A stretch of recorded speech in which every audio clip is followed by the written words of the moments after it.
Торжественный старт практически как легендарное «Поехали», ведь после открытия на подготовку всего 15 минут. Одними из первых за дело берутся автомеханики. На один модуль – 2 часа. Вот данный модуль подразделяется на 3 этапа. То есть сначала он должен прокрутить двигатель, то есть подать ток, потом прокрутить двигатель и непосредственно уже завести его.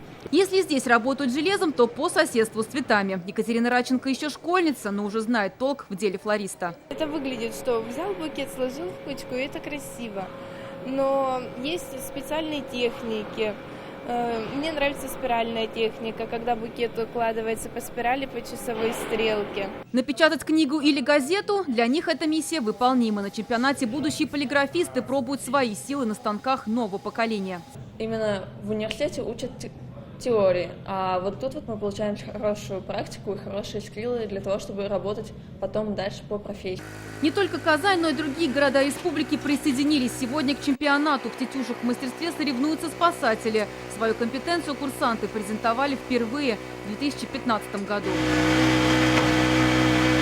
У кого-то в руках фотоаппарат и камера, у кого-то пульт управления роботом, у кого-то линейка и карандаш. Все, чему научились, представляет 1170 школьников и студентов. Республика очень высокотехнологична, ее производство очень высокотехнологично, и поэтому обслуживать эти процессы должны очень высококвалифицированные специалисты. И в этом наша конечная цель.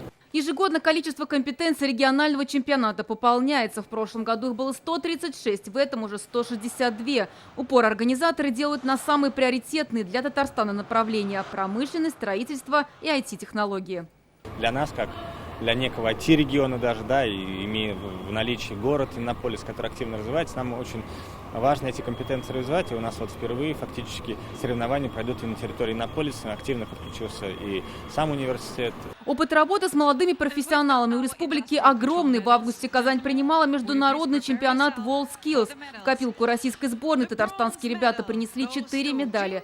Для многих мировой этап послужил стимулом стать частью движения.